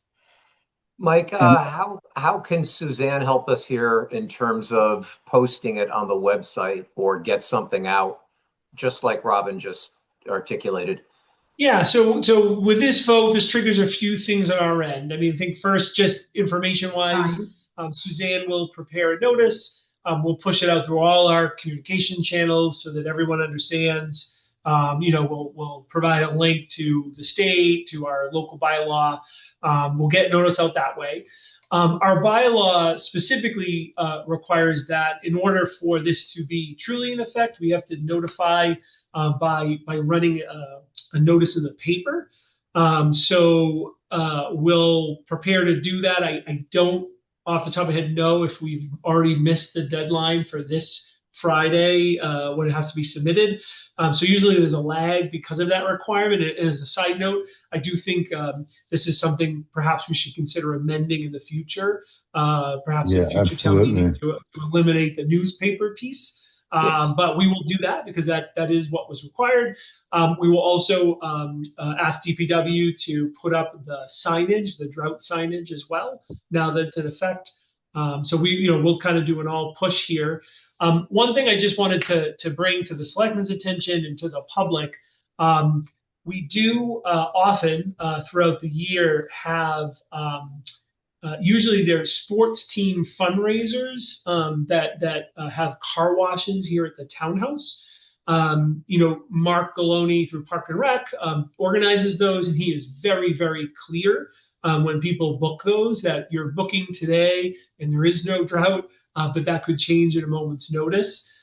It's difficult because they advertise and they do rely on this as a source of funds, but certainly without the board having some sort of exception, we've treated that as those are not allowed once we're in a drought status. So that would be our intention. Unless the board felt differently, that's been our protocol the past few years. Even if You they're can already do a booked. no wash car wash. Trust me, I would pay them not to wash my car.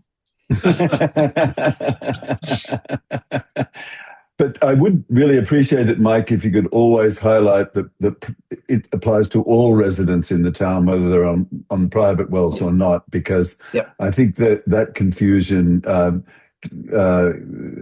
tends to spread very easily, and people assume it doesn't apply to them. Right. Agreed. And it's confusing, one, because it is relatively uncommon. And then two, Aquarian customers often, even if we're not in a drought, they often have restrictions as part of the state water permit that Aquarian gets. So it can be very, very confusing. So we'll make sure that's very clear that this applies to all households, regardless of if it's a private well or Aquarian water. Absolutely. Perfect. Mm-hmm. All right, so I'm going to move to declare that the town of Dover is in a level 1 mild drought and limit all non-essential water use as defined by the Mass DEP to 1 day per week before 9 a.m. and after 5 p.m. Second. All in favor? I, Robin Hunter. I, Dave Haviland. I, Cam Hudson. All right. So the next item is to determine the Board of Selectmen's summer meeting schedule and planning schedule.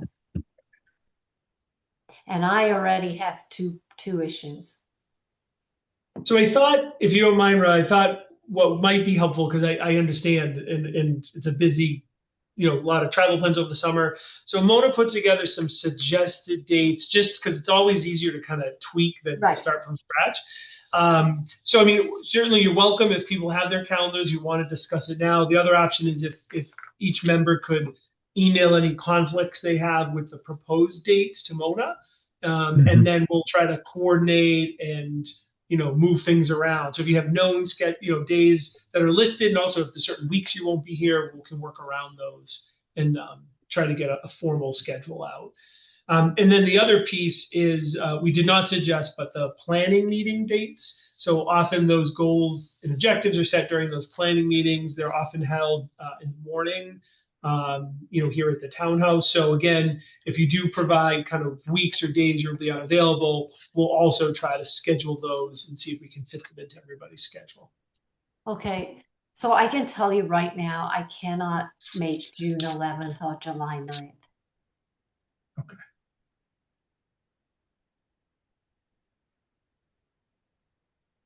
How many planning meetings did we have last year? Does anybody remember? Thought it was two. Yeah, I was going to say 2 or 3. Okay, so we should.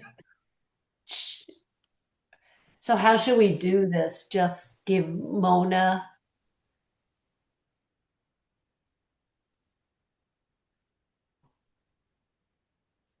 Yeah, I mean, I know my belief, and I apologize, is that I think Cam and Dave have a little more availability to meet during the day than you, Robin. So I think if Dave and Cam could let us know if there are weeks or days that they're absolutely not available, that would be helpful. And then Robin, if there's days or weeks that are better for you to meet during the day, and then we can just try to match it all up. Right, so Mondays and Tuesdays are better for me. Okay. As a matter of fact, the afternoons are better for me than the mornings. So if people want to accommodate that, I tend to have meetings from 6 a.m. to noon nonstop. Ah, you're talking to Europe. That actually works well for me. The only constant appointment that I've got is on Monday mornings. Okay. So I can't do those. Okay. But after that, I actually could make all the other dates as of this moment in time. Yeah. Okay. Right. So maybe and just I'm to quite confirm, open. I can meet all of those meetings at the moment. So the only thing is, I don't want to raise my medical issues, but I'm at some point in August period, I might be in hospital for a couple of days. But other than that, I'll be fine. The other thing is if we need a meeting just to approve things, and only 2 of us can make it, I think that's fine. Right. Yeah. Yeah. It's going to be reality at some point, but we try. We can accommodate, at least we have pretty darn well. And tonight was going to be our first miss, and then you were able to make it anyway. So we're still batting 1,000. Right. And just to confirm, Dave, you were right. We did have 2 meetings last year, and they actually were a Monday and a Tuesday afternoon. So we can try to model that again. We had one in June and one in July. Okay. I mean, those are just easier to be done in person. So yes. Right. Agreed. And we could even do some of the other meetings. If you're around, Robin, we could have public meetings when it's most convenient. I'm going to use those. I don't know if those are the perfect words, but I think you know what I mean. And I'm certainly able to adapt to your time frame, Robin. You're clearly the one that's most constrained, so I think adaptability on Dave and my part is a good idea.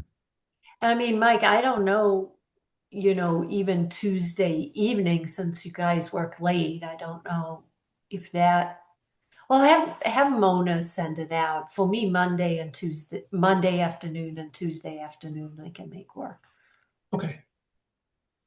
Of course, you're making one big presumption here, Robin, that you actually get elected. Exactly.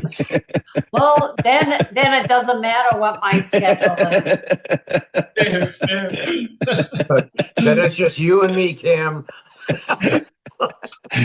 And the right info. The fox is in the hen house. Yeah, right.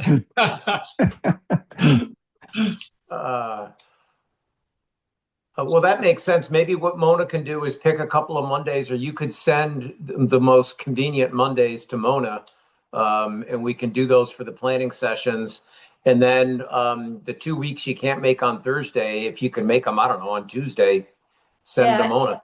it's just my year of the wedding. I have weddings on that June weekend and another wedding on that July weekend.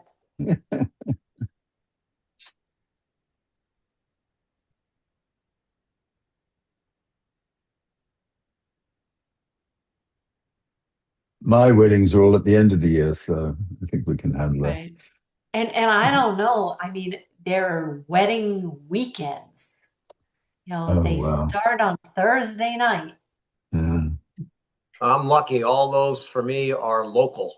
So, Yeah, not or the me. Cape or Rhode Island. So nothing. Yeah, mine unfortunately involves going to Australia. Right. That's what I was getting at, Tam. I was like, when you say you're going to a wedding, it's a little more involved. So, And mine on July the 9th is in California. So, uh, oh, okay. Well, that's more involved too. right. The other one's local. All right. So the next item is Board of Selectmen updates. Well, town meeting was mentally draining. I think I'm finally starting to feel a little less shell shocked. I think we all talked about doing a post mortem, and I think Mike is trying to get a a meeting on the calendar, with us and Warren and I don't know who else, Mike, we were going to include Jim, Kate, Felicia. right. I think it would be good for all of us sooner rather than later, and even on Zoom, just to kind of talk about what worked, what didn't work, where we think we might be able to make improvements. And I would encourage everybody to make notes now while it's fresh. And, I think you can always learn from things, and you know I- I've had a we can couple of try and residents make. come up to me and say that they would like to participate in a postmortem as well. So there's a lot of interest in the broader town. So I think we should take advantage of that and get some ideas from people who aren't quite so close to the issues Right. to get that broader perspective. So what I would maybe suggest we do is do the postmortem and then maybe have an information session or a community information session, and publicize it and ask people for their feedback on Hmm. how can we improve from their perspective, how could we improve town meeting. Yeah, that sounds like a good from idea. from getting information to just the actual process of town meeting. I think if we got some community engagement, we may learn something, because we're Hmm. always challenged about getting the information out. Right. And Actually, I was at a libraries trustees meeting today, and the whole question of civic engagement came up, and people were interested in the town meeting, and there were some interesting suggestions that came up that perhaps we should include some sort of position paper on how important town meetings are from a civic perspective into the new residence package. Because a lot of these residents are coming from out of state and they don't really understand the unique nature of direct democracy in Massachusetts, and perhaps don't appreciate the importance of the town meeting, and something to encourage them to go along. I think would be go a long way. The other part of it was they were suggesting also on this travel, this new residence package, that perhaps the first edition of it, we send it out to all residents. that's a good idea. Just a reminder. Those are two Right. good ideas. I think that will be Hmm. wonderful because we're engaging, and Hmm. two, we're informing. Right. Right. And Right.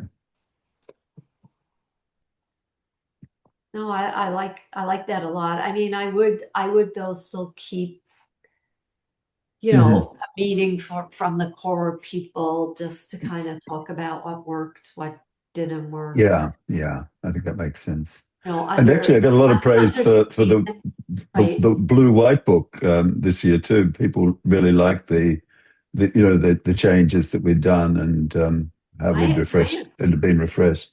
Yeah. right. It was the print was a good size. I mean, everything was good. My one suggestion, though, is that meeting probably should be held in person Mhm. because a Zoom meeting with that many people who all are going to have feedback is going to be very hard. I mean, the problem we may have is getting everybody Mhm. together on a specific Particularly in the summer. date, right? But let's see if we can find a date. And, maybe we could try a hybrid meeting depending on how many people can't be here in person. Because I think it's important to try get the meeting done sooner rather than later. Mhm. Mike, would it make sense to throw some dates out to the aforementioned folks and like pick 2 dates and say, can you make these? Yes or no? Yeah, You're I on think mute, you're on Mike. mute. Sorry, we did some initial availability check with some of the chairs, and it looks like we'll probably have to push into June, just due to some travel schedules and things. But that's what we can do. Maybe try to shoot for that first week of June or so. Great. I'm out of town June 1st and 2nd. Okay. I'm first through the fourth. I'm out as well. I still will be in Norway. Okay. Thank you. All right. So I don't have any specific updates. I don't know about any of you. I do not as well. None of the committees have met, although it's going to be a very busy next couple of weeks. I've got a couple. I've been. I think I sort of gave you the heads up that I'm exploring the Community Preservation Act, and I met last week with Josh Tarski and raised this question, and he was actually quite enthusiastic about the Community Preservation Act and thought that in Medfield and in Needham it had worked really well. And had been quite advantageous to the town because of the extra grants that became available through it. I'm he's introduced me to a gentleman by the name of Reg Foster, who's the chair of the Needham Housing Authority, and who was also instrumental in getting the CPA passed in Needham. And I'm going to meet with him actually on Thursday morning, and I'm hoping to get his input on how it's worked for Needham, what their experience has been with it, and get some insights into the costs and benefits of the program. I know it's a fairly delicate subject for some residents since we tried and failed some years back. Well, it But was. I'm just trying to get more information about the whole thing, and I'll continue doing that. He's a nice guy. If you think of it, please give him my best. Oh, okay, will do. And I'm sure he's probably of interest to you, Robin, with the housing aspects of it as well. Right. Um, the other one is a smaller update. Mike and I are still exploring how we can get the beavers to behave so they don't overflow playbook again. And I don't know, Mike, whether you noticed, but Nina has just sent a message saying that it should be quite possible, but we should actually identify exactly who owns that land, and if it's the army, then we would need to ask them if they're planning to do anything about the beavers, and if not, whether they would give us some authority to do so. And she was asking whether we should sort of write something up that we could give to them. Okay. So that might be something worth exploring. I mean, the whole idea of this is we've done quite a lot of work to repair Claybrook, and the beavers are starting getting active again, and we wanted to come up with some non-invasive way of discouraging them from blocking the culverts under the road. So the beaver deceiver thing sounds like a good approach, and not very expensive. So we wanted to explore that a little bit more. I just love the name. I do too. I think it's great. And I think we're all astonished when we first hear this term that there's such a thing.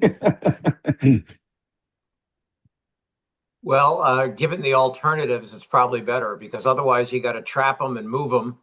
Right. And I was speaking to Amy about this, and she said that the Open Space Committee wouldn't be favorably inclined to removing beavers. They would like to encourage them, but they wouldn't have any problem if we wanted to try and manage them from actually blocking the culvert. So it sounds like there's a way forward that can make everybody happy.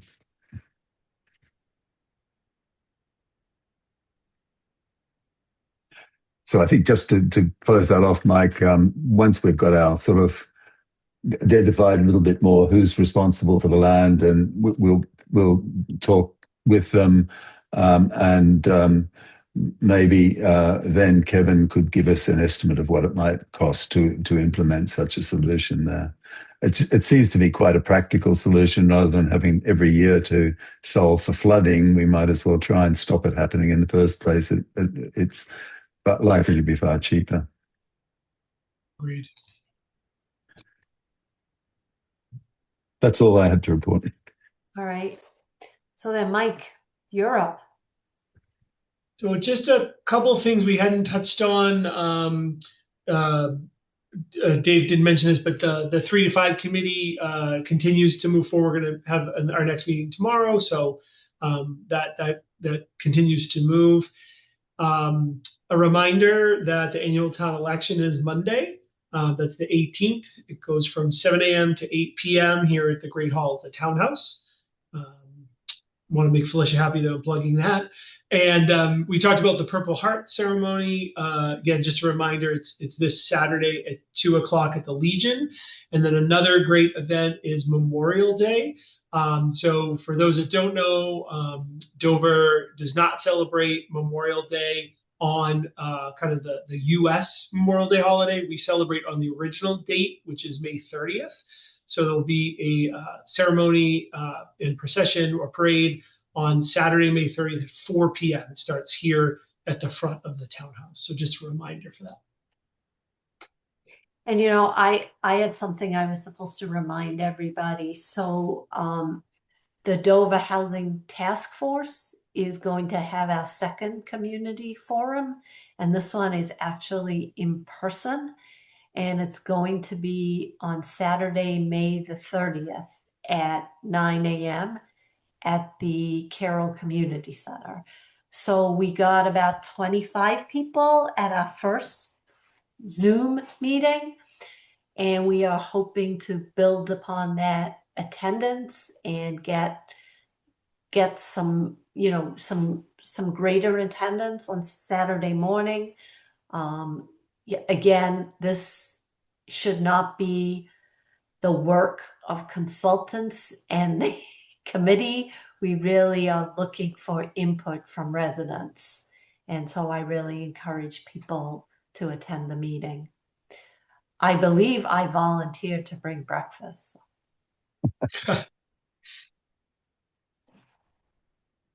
No hot dogs for lunch? No, it's breakfast, 9 to 12. So I think I suggested donuts and I was told to bring bagels. Unfortunately, I won't be able to attend or to the Memorial Day ceremony. We will save Stale you a bagel. donut or a bagel bite.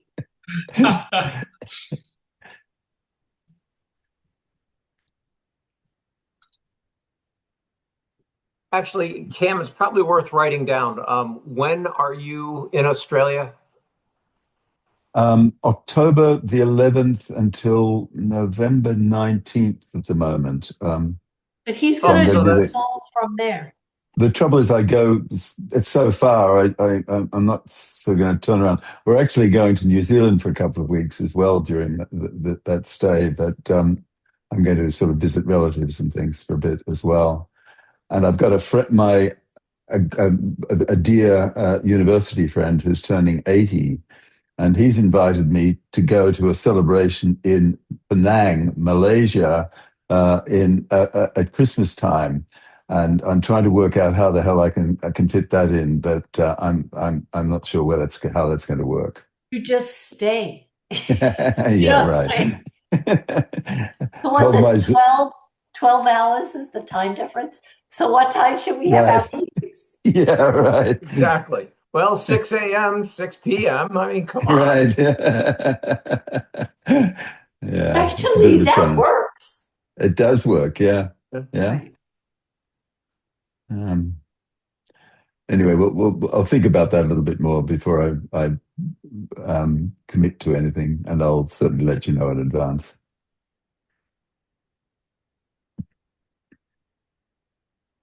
All right. You got anything else, Mike? Nope, that's all I had.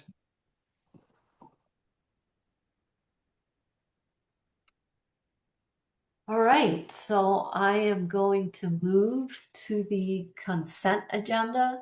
So the consent agenda consists of the following: to approve 3 Squares New England annual ride and stride for food through Dover on Sunday, September the 27th, 2026, and to approve the Board of Selectmen open session meeting minutes. So, Robin, just to clarify, so we're going to hold the minute, so it'll just be that first item. Okay, So you move to approve the consent agenda as presented. correct. Second. All in favor, I, Robin Hunter. Hi, Dave Allen. I, Cam Hudson. Okay. So now I know we have an executive session. Do we have things to discuss, or should I? Yeah, so my recommendation to the board is I don't think so unless the board felt differently.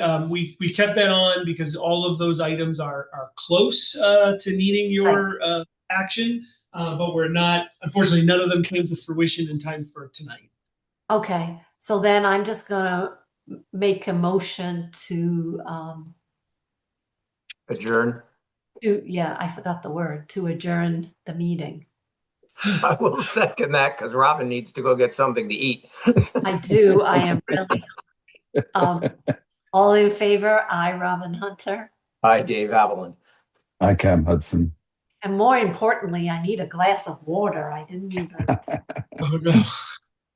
Well, thank you, everybody. I'm glad Thank everything you. worked out. Yeah, that was great. Yeah. So thank Yeah. you. Thanks, All everybody. right. Have a good night. Enjoy now. Norway, Kim. When do you leave? Friday. So another couple of days. Oh, Pam, have could you fun. please stop by the office before you go to sign some things? Actually, the three of you, if you don't mind, they're ready for Mona, you. you'd be welcome to join me in Norway to get me to sign I'll that be stuff. there. I'll be there. I'll deliver. Ramona's I'll drop the by sun tomorrow. goddess.